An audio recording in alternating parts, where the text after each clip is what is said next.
আল্লাহর গজবে পুরো ইসরায়েলে দাবানলের অগ্নিশিখা ছড়িয়ে পড়েছে, পুরো শহর পুরে একবারে শেষ হয়ে যাচ্ছে, পৃথিবীর কেউ নাই ওদেরকে ঠেকানোর জন্য।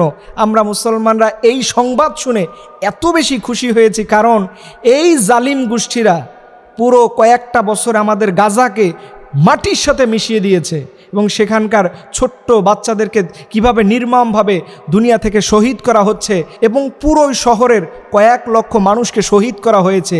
যেই দৃশ্যগুলো দেখে এই বাংলাদেশ সহ গোটা পৃথিবীর মুসলমানরা চোখের পানি ফেলে আল্লাহর কাছে অভিযোগ দিয়েছিল এবং আল্লাহ তাআলা সেই মুসলমানদের আর্তনাদ, মাজলুমদের আর্তনাদ, সেই শহীদ ভাইদের পরিবারদের আর্তনাদ আমার আল্লাহ সুবহানাহু ওয়া তাআলা তিনি শুনেছেন।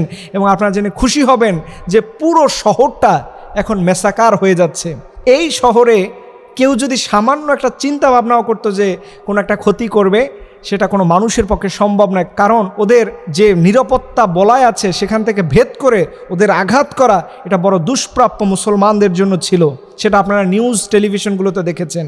কিন্তু আল্লাহ পাকের কি বিশেষ রহমত যে সেখানে কোনো শত্রু পাঠাইতে হয় নাই, কোনো গোয়েন্দার কোনো বিশেষ বাহিনী পাঠাইতে হয় নাই, শুধুমাত্র দাবানল দিয়ে দিয়েছে এবং পুরো শহর পুরে একদিক থেকে আরেক দিক পুরো শেষ হয়ে যাচ্ছে।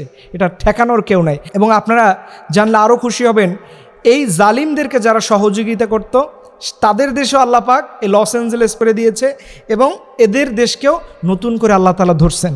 এখান থেকে শিক্ষা হলো, আল্লাহ তাআলা কোরআনে বলছে মাকারু ওয়া মাকারাল্লাহ আল্লাহু খায়রুল মাকিরিন।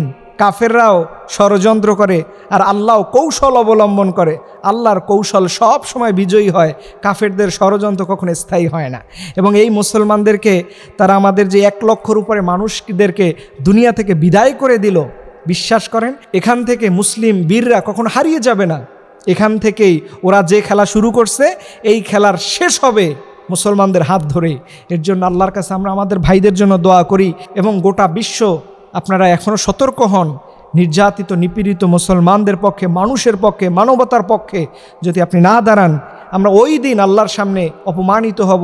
জন্য আসুন আমরা নির্যাতিত নিপীড়িত মানুষের পক্ষে দাঁড়াই এবং আল্লাহর কাছে বিশেষভাবে দোয়া করি, হে রব তুমি আমাদের এই মুসলমানদের ভূখণ্ড, আল্লাহ আমাদের এই জমিনকে তুমি হেফাজত করো এবং জালিমদেরকে তুমি সর্ব উত্তম পরিকল্পনা মাফিক তাদেরকে শাস্তি নিশ্চিত করো। আল্লাহ দুনিয়াতে এই মানবরূপী দানবকে আল্লাহ যেন একবার দেখতে পারি ওর পতন হয়েছে এবং এখান থেকে যেন গোটা বিশ্ব শিক্ষা নেয় যে মানুষের উপরে জুলুম করা আমার আল্লাহ পাক তিনি পছন্দ করেন না। আল্লাহর কাছে অ্যাপ্লিকেশন করতে থাকি যেন রব আমাদের ভাইদেরকে নিরাপত্তার চাদর দিয়ে তাদেরকে যেন ঢেকে রাখেন এবং জালিমরা যেন এখান থেকে শিক্ষা নেয় যে দুনিয়ার কোনো শক্তি যদি ওদের পাশে নাও দাঁড়ায়, আমার আল্লাহর শক্তি কখনো আসতে দেরি করবে না।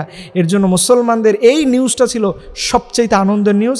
আল্লাহ সুবহানাহু ওয়া তাআলা এই জালিমকে যেন সর্বোচ্চ শাস্তি দিয়ে আল্লাহ তাআলা এই পৃথিবী থেকে বিদায় করে এবং মুসলমানদেরকে আল্লাহ পাক যেন বিজয় দান করে। সেই দৃশ্য আল্লাহ তুমি জীবনে একবার হলেও আমাদেরকে দেখার তৌফিক দান করে। সকল না আমিন।